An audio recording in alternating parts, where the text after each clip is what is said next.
Bien, buenos días.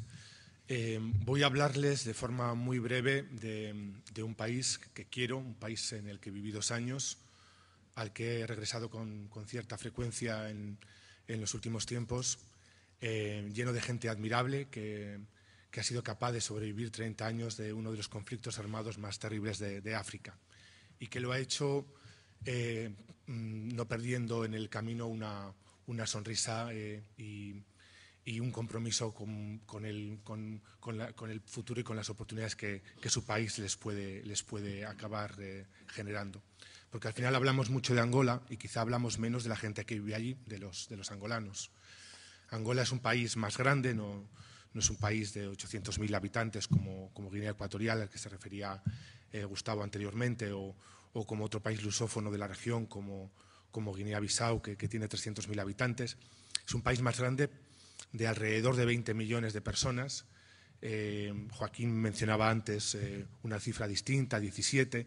Lo cierto es que no se sabe muy bien cuánta gente vive en Angola y ahí hacemos referencia a uno de los problemas que nos encontramos siempre, que es el de la calidad de los datos, de la calidad de la información que nos permite luego tomar las mejores decisiones posibles. Hace un año aproximadamente se organizó una campaña de vacunación en el país y fueron vacunados alrededor de 5 millones de niños. Ese es un dato consistente, un dato fiable. La proyección que se pueda hacer a partir de ese dato mostraba cifras de población superiores a las que el propio gobierno angolano había esperado. En cualquier caso, un país, como se menciona en el título de la ponencia que voy a tratar de presentar, lleno de oportunidades y un país para el siglo XXI, donde las empresas navarras y las empresas españolas pueden encontrar buenas oportunidades de hacer negocio. A lo largo de mi presentación escucharán ustedes de forma recurrente hacer referencia a conceptos que ya han venido apareciendo en otras ponencias. Volverá a aparecer el tema del largo plazo, volverá a aparecer el tema de la persistencia, de la necesidad de contar con un socio local. Esas serán las claves para tener éxito en los negocios que ustedes emprendan en Angola. Cualquier empresa española que quiera tener éxito en los mercados internacionales debe disponer de sistemas de vigilancia competitiva y de inteligencia comercial adecuados. Pues bien, aunque parezca paradójico, quizá una manera de ver el mundo es acercarse en estos momentos a una ciudad como Luanda, donde todo está cambiando, donde las imágenes que ustedes van a recibir desde que se levanten hasta que se acuesten les van a hacer repensar de una forma clara el mundo en el que sus empresas realizan negocios. El gobierno de Angola con el gobierno chino han llegado a un acuerdo muy bien financiado. Se hablaba de 4.500 millones de dólares ya comprometidos y de futuras líneas de financiación, que ha permitido que las grandes empresas estatales chinas se estén encargando de la construcción de buena parte de las infraestructuras de comunicaciones del país. Pero es que en el acuerdo firmado entre el gobierno de Angola y el gobierno de China se habla de la posibilidad de conceder hasta 1 millón de visados, con lo que eso supone para el propio país. Y si ustedes escuchan las conversaciones en los bares, en las cantinas, en los lugares donde donde los angolanos conversan, percibirán que hay una cierta preocupación por parte de los ciudadanos angolanos, pero también de la gente del propio gobierno de Angola sobre lo que esa presencia china significa. Hace 3 o 4 años, en otro país de habla lusófona de África, en Guinea-Bissau, nos encontramos con un proyecto construido de manera acelerada por el gobierno chino. Era la construcción del Parlamento del país. Y hago referencia a él porque muestra un poco cómo operan esas grandes empresas chinas en el exterior y en qué medida nosotros, las empresas españolas, las empresas navarras, pueden identificar oportunidades para hacer las cosas de una forma distinta. El Parlamento que el gobierno de China estaba construyendo para Guinea-Bissau era un Parlamento modelo que era exactamente igual que el Parlamento de Togo, que el Parlamento de Benín, que tenía cabida para 120 diputados, aunque la Constitución de Guinea-Bissau preveía 133. No les importaba demasiado. Tenían la posibilidad de hacerlo y de hacerlo rápidamente, como hicieron también las sedes de los principales ministerios del país.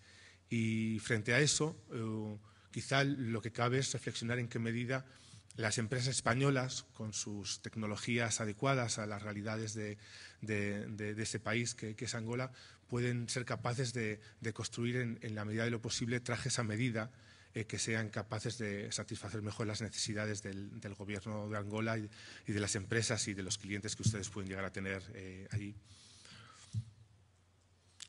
Yo les voy a hablar rápidamente de 10 claves que desde mi punto de vista son importantes para competir con éxito en Angola. Y como les he dicho anteriormente, algunas de estas claves ya han sido mencionadas por anteriores ponentes.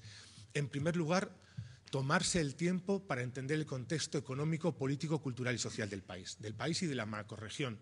Angola está insertada en el África Austral, en la parte norte del África Austral, forma parte de la comunidad de estados del África Austral, del SADC, junto con otros países de la región.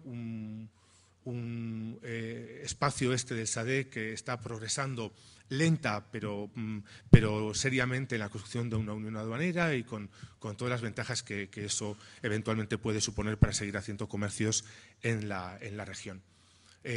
Insisto, tómense el tiempo en entender el contexto político, económico, social y cultural de un país muy complejo, un país que ha vivido una guerra de 30 años, que ha enfrentado a mucha gente durante mucho tiempo y que solo ahora está empezando a construir un futuro de mayor estabilidad.